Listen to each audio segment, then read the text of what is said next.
Shiromani committee ਦਾ budget ਅੱਜ ਹੈ ਜੀ, ਤੇ ਜ਼ਮੀਨ ਸੰਬੰਧੀ ਵੱਡੇ ਵਿਵਾਦ ਸਾਹਮਣੇ ਆ ਰਹੇ ਆ। ਸੋਸ਼ਲ ਮੀਡੀਆ ਤੇ ਵੀ ਖਾਸੀ ਚਰਚਾ ਵੈਸੇ ਪਨੂ ਸਾਹਿਬ ਜ਼ਮੀਨ ਵਿਵਾਦਾਂ ਦੀ ਜੀ। ਦੇਖੋ, ਮੈਂ ਸਮਝਦਾ ਹਾਂ ਕਿ ਇਹ ਬੜੇ ਲੰਬੇ ਸਮੇਂ ਤੋਂ ਡਿਊ ਸੀ ਕਿ ਉੱਥੇ ਕਾਬਜ਼ ਲੋਕਾਂ ਦੇ ਅੰਦਰ ਜਿਹੜੀ ਜ਼ਮੀਰ ਨਾਮ ਦੀ ਚੀਜ਼ ਹੈ ਜੀ। ਉਹ ਕਿਤੇ ਮਾੜਾ ਮੋਟਾ ਉੱਠ ਕੇ ਉਹਦੇ 'ਚ ਹਰਕਤ ਆਵੇ। ਹੂੰ। ਜਦੋਂ ਵਿਧਾਨ ਸਭਾ ਦੀਆਂ ਚੋਣਾਂ ਹੋ ਕੇ ਹਟੀਆਂ ਤਾਂ ਅਕਾਲ ਤਖਤ ਦੇ ਕਾਰਜਕਾਰੀ ਜਥੇਦਾਰ ਗਿਆਨੀ ਹਰਪ੍ਰੀਤ ਸਿੰਘ PhD ਹੋਰਾਂ ਦਾ ਇੱਕ ਬਿਆਨ ਸਾਹਮਣੇ ਆਇਆ ਸੀ, ਜਿਹਦੇ ਵਿੱਚ ਉਹਨਾਂ ਨੇ ਜਿਹੜੇ ਭਾਈਚਾਰੇ ਨੂੰ ਬਦਤਮੀਜ਼ ਤੱਕ ਕਹਿ ਦਿੱਤਾ ਸੀ। ਜੀ ਤੇ ਜੀ ਇਹ ਕਿਹਾ ਜੀ ਸੀ ਕਿ ਅਕਾਲੀ ਦਲ ਬਾਦਲ ਦੀ ਜਿਹੜੀ ਹਾਰ ਹੈ ਜੀ ਉਹ ਸਿੱਖਾਂ ਦੀ ਹਾਰ ਹੈ। ਇਹਨੂੰ ਲੈ ਕੇ ਬੜਾ ਵਿਵਾਦ ਹੋਇਆ। ਅੱਜ ਤੱਕ PhD ਹੋਰਾਂ ਨੇ ਇਸ ਮਾਮਲੇ ਦੇ ਉੱਤੇ ਕੋਈ ਪ੍ਰਤੀਕਰਮ ਨਹੀਂ ਦਿੱਤਾ। ਜੀ ਬਿਲਕੁਲ।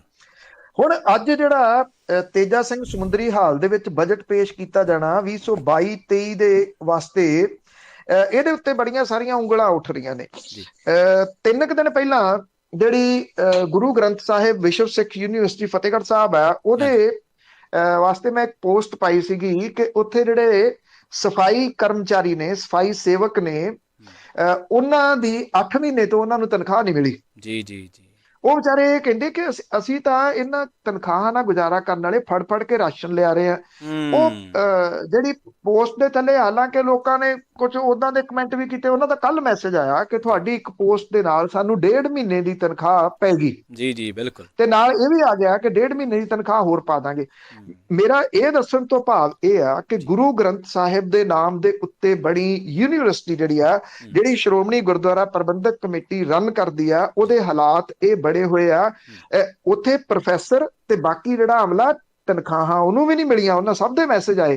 ਪਰ ਦੇਖੋ, ਕਿਸੇ ਨਾ ਕਿਸੇ ਤਰੀਕੇ ਦੇ ਨਾਲ ਹੋ ਸਕਦਾ ਉਹ ਸਰਵਾਈਵ ਕਰ ਲੈਣ। ਇੱਕ ਜਿਹੜਾ ਸਫਾਈ ਕਰਮਚਾਰੀ ਆ ਉਹ ਕਿਵੇਂ ਸਰਵਾਈਵ ਕਰ ਸਕਦਾ 8 ਮਹੀਨੇ ਤੋਂ ਜਿਹਨੂੰ ਤਨਖਾਹ ਨਾ ਮਿਲੀ ਹੋਵੇ? ਕੀ ਕਾਰਨ ਹੈ? ਜੀ ਇਹਦੇ ਸੰਬੰਧੀ ਸ਼੍ਰੋਮਣੀ ਗੁਰਦੁਆਰਾ ਪ੍ਰਬੰਧਕ ਕਮੇਟੀ ਨੂੰ ਦੱਸਣਾ ਚਾਹੀਦਾ। ਹਾਂਜੀ। ਹੁਣ ਜਿਹੜੀ ਜ਼ਮੀਨਾਂ ਨੇ, ਮਾਲਵੇ ਦੇ ਵਿੱਚ ਜ਼ਮੀਨਾਂ ਬਹੁਤ ਜ਼ਿਆਦਾ ਨੇ ਸ਼੍ਰੋਮਣੀ ਗੁਰਦੁਆਰਾ ਪ੍ਰਬੰਧਕ ਕਮੇਟੀ ਦੀਆਂ। ਇੱਕ ਮਿੱਠੂ ਸਿੰਘ ਕਾਨੇਕੇ ਨੇ, ਠੀਕ ਹੈ, ਉਹ ਸ਼੍ਰੋਮਣੀ ਗੁਰਦੁਆਰਾ ਪ੍ਰਬੰਧਕ ਕਮੇਟੀ ਦੇ ਮੈਂਬਰ ਨੇ। ਜੀ। ਉਹਨਾਂ ਨੇ ਬੜੇ ਕੁਝ ਗੰਭੀਰ ਸਵਾਲ ਖੜੇ ਕੀਤੇ ਆ। ਇਹ ਗੱਲ ਆਖੀ ਆ ਕਿ ਜਿਹੜੀਆਂ ਜ਼ਮੀਨਾਂ ਸ਼੍ਰੋਮਣੀ ਗੁਰਦੁਆਰਾ ਪ੍ਰਬੰਧਕ ਕਮੇਟੀ ਦੀਆਂ ਬਾਦਲ ਪਰਿਵਾਰ ਦੇ ਨੇੜਲਿਆਂ ਨੂੰ ਮੁਫਤੋਂ ਮੁਫਤੀ ਦਿੱਤੀਆਂ ਹੋਈਆਂ ਨੇ। ਇਹਦੇ ਵਿੱਚ ਜਿਹੜੇ ਇੱਕ ਵਿਧਾਨ ਸਭਾ ਦੇ ਸਪੀਕਰ ਰਹੇ ਨੇ ਮਾਝੇ ਤੋਂ, ਗੁਰਦਾਸਪੁਰ ਜ਼ਿਲ੍ਹੇ ਤੋਂ, ਉਹਨਾਂ ਦੇ ਮੁੰਡੇ ਨੇ ਐਤਕੀ ਚੋਣ ਵੀ ਲੜੀ ਆ। ਉਹਨੂੰ ਉਹ 8 ਕਿੱਲੇ ਸ਼੍ਰੋਮਣੀ ਗੁਰਦੁਆਰਾ ਪ੍ਰਬੰਧਕ ਕਮੇਟੀ ਦੇ ਲੈ ਕੇ ਉਹਨੇ ਆਪਣਾ ਸਕੂਲ ਬਣਾਇਆ ਹੋਇਆ ਵਿੱਚ ਉਹਦੇ। ਠੀਕ ਆ। ਸ਼੍ਰੋਮਣੀ ਗੁਰਦੁਆਰਾ ਪ੍ਰਬੰਧਕ ਕਮੇਟੀ ਦੀ ਜ਼ਮੀਨ ਦੇ ਵਿੱਚ ਕਿਸੇ ਦਾ ਪ੍ਰਾਈਵੇਟ ਸਕੂਲ ਕਿਵੇਂ ਬਣ ਸਕਦਾ? ਜਿਹੜੀਆਂ ਇਹ ਜ਼ਮੀਨਾਂ ਨੇ 99 ਸਾਲਾਂ ਪਟੇ ਦੇ ਉੱਤੇ ਬਾਦਲ ਪਰਿਵਾਰ ਤੇ ਉਹਦੇ ਨੇੜਲਿਆਂ ਦੇ ਨਾਵਾਂ ਦੇ ਉੱਤੇ ਕੀਤੀਆਂ ਹੋਈਆਂ ਨੇ। ਹਾਂਜੀ। ਇੱਕ ਜਿਹੜਾ ਸਾਬਕਾ ਮੰਤਰੀ ਆ, ਐਤਕੀ ਚੋਣ ਹਾਰ ਗਿਆ, ਰਾਮਪੁਰਾ ਫੂਲ ਤੋਂ ਸਿਕੰਦਰ ਮਲੂਕਾ, ਉਹਦੇ ਨੇੜੇ ਜਿਹੜੀ ਜ਼ਮੀਨ ਆ ਉਹਦੇ ਏਰੀਆ ਦੇ ਵਿੱਚ ਪੈਂਦੀ, ਉਹ ਉਹਨੂੰ ਚੜਨ ਨਹੀਂ ਦੇ ਰਿਹਾ ਸ਼੍ਰੋਮਣੀ ਗੁਰਦੁਆਰਾ ਪ੍ਰਬੰਧਕ। ਕਿਉਂ ਨਹੀਂ ਚੜਨ ਦੇ ਰਿਹਾ? ਕਿਉਂਕਿ ਉਹ ਇਹ ਕਹਿੰਦਾ ਕਿ ਇਹ ਮੈਨੂੰ ਜਾਂ ਉਹਦੇ ਨੇੜਲੇ ਜਿਹੜੇ ਨੇ ਉਹਨਾਂ ਨੂੰ ਦਿਓ। ਜਦੋਂ ਕਿ ਜਿਸ ਜਗ੍ਹਾ ਤੇ ਜ਼ਮੀਨ ਆ ਉੱਥੇ ਗੁਰਦੁਆਰੇ ਵਾਲੇ ਤੇ ਪਿੰਡ ਵਾਲੇ ਇਹ ਕਹਿੰਦੇ ਆ ਇਹਦੀ ਪਾਰਦਰਸ਼ਤਾ ਦੇ ਨਾਲ ਬੋਲੀ ਕਰਵਾ ਲਓ। ਬਿਲਕੁਲ। ਜਿਹਨੂੰ ਚਲੇ ਜਾਵੇ ਉਹ ਜਾਵੇ, ਔਰ ਜੋ ਠੇਕਾ ਚੱਲਦਾ ਮਾਰਕੀਟ ਦੇ ਵਿੱਚ ਉਹਦੇ ਹਿਸਾਬ ਦੇ ਨਾਲ ਰੇਟ ਤੈਅ ਕੀਤੇ ਜਾਣ।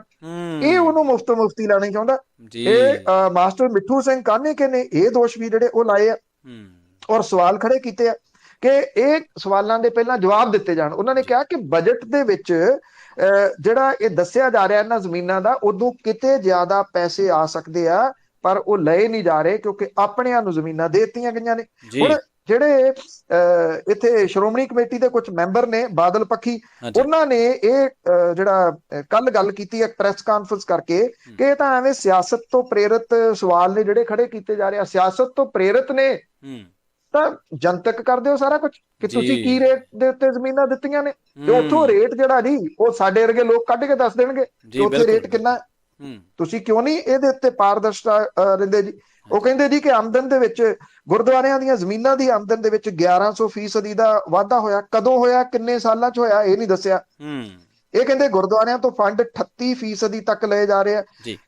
ਇੱਕੋ ਚੈਨਲ ਨੂੰ ਟੀਵੀ ਦੇ ਰਾਈਟਸ ਦਿੱਤੇ ਹੋਏ ਆ। ਹਾਂਜੀ ਬਿਲਕੁਲ। ਉਹਦੇ ਬਾਰੇ ਉਹਨਾਂ ਨੇ ਉਹ ਕਹਿੰਦੇ ਆ ਕਿ 2023 ਤੱਕ ਇਹਦਾ ਸਾਈਨ ਕੀਤਾ ਹੋਇਆ, ਤੇ ਇਹ ਜਿਹੜਾ ਚੈਨਲ ਆ ਸ਼੍ਰੋਮਣੀ ਗੁਰਦੁਆਰਾ ਪ੍ਰਬੰਧਕ ਕਮੇਟੀ ਨੂੰ 1 ਕਰੋੜ 90 ਲੱਖ ਰੁਪਈਆ ਸਾਲ ਦਾ ਦਿੰਦਾ।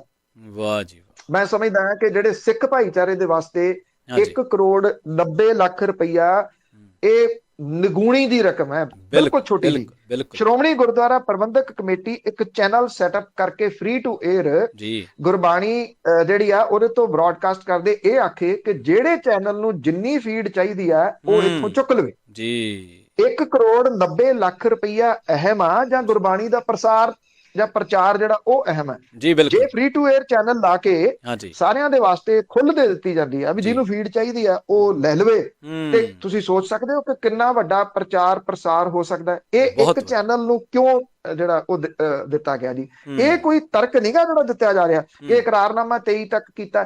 23 ਤੱਕ ਕਿਹਨੇ ਕੀਤਾ ਇਕਰਾਰਨਾਮਾ? ਕੀ ਉਹਦੇ ਲਈ ਕੋਈ ਬਿੱਡ ਲਾਈ ਗਈ ਜੀ ਕਿ ਦੂਜੇ ਚੈਨਲਾਂ ਦੀ ਬਿੱਡ ਤੋਂ ਜ਼ਿਆਦਾ ਇਹਦੀ ਬਿੱਡ ਸੀ? ਨਾ, ਕੋਈ ਨਹੀਂ ਲਾਈ ਗਈ। ਔਰ ਇਹ ਚੈਨਲ ਇਸ ਗੁਰਬਾਣੀ ਦੇ ਕਰਕੇ ਹੀ ਚੱਲਦਾ। ਔਰ ਪਿਛਲੇ ਦਿਨਾਂ ਤੋਂ ਜਿਹੜੀ ਆਹ ਚਰਚਾ ਸਾਰੇ ਜਗ੍ਹਾ ਚੱਲ ਰਹੀ ਹੈ, ਦੇਹ ਵਪਾਰ ਦੀ, ਜਿਹੜੀ ਉਹ ਪਰਚਾ ਦਰਜ ਹੋ ਗਿਆ ਮੁਹਾਲੀ ਦੇ ਵਿੱਚ, ਉਹ ਵੀ ਇਸੇ ਚੈਨਲ ਦਾ ਨਾਮ ਹੀ ਉਹਦੇ ਵਿੱਚ ਆ ਰਿਹਾ। ਉਹਦੇ ਸੰਬੰਧੀ ਕਿਉਂ ਨਹੀਂ ਜਿਹੜਾ ਜੀ ਇਹ ਦੱਸ ਰਹੇ ਕਿ ਜਿੱਥੇ ਗੁਰਬਾਣੀ ਬ੍ਰਾਡਕਾਸਟ ਕੀਤੀ ਜਾਂਦੀ ਆ ਉਹ ਅਸਲ ਦੇ ਵਿੱਚ ਕਰਦਾ ਕੀ ਜਿਹੜਾ ਉਹ ਫਿਰਦਾ। ਸੋ ਅੱਜ ਵਾਲਾ ਜਿਹੜੀ ਬਜਟ ਸਮਾਗਮ ਹੋ ਰਿਹਾ ਉਹਦੇ ਵਿੱਚ ਵਾਵਾ ਕੁਝ ਜਿਹੜਾ ਜੀ ਉਹ ਗਰਮਾ ਗਰਮ ਰਹਿਣ ਦੀ ਸੰਭਾਵਨਾ ਹੈ। ਜੀ ਬਿਲਕੁਲ, ਪਾਰਦਰਸ਼ਤਾ ਦੀ ਬਹੁਤ ਜ਼ਰੂਰਤ ਹੈ, ਕਿਉਂਕਿ ਗੁਰੂ ਘਰ ਦੇ ਜੋ ਵੀ ਜਾਇਦਾਦਾਂ ਅਸਾਸੇ ਨੇ ਉਹ ਸੰਗਤਾਂ ਦੇ ਅਸਾਸੇ ਨੇ, ਗੁਰੂ ਘਰ ਦੇ ਅਸਾਸੇ ਨੇ, ਉਹ ਕਿਸੇ ਦੇ ਨਿੱਜੀ ਨਹੀਂ ਹੈ। ਇਹ ਗੱਲ ਸਾਨੂੰ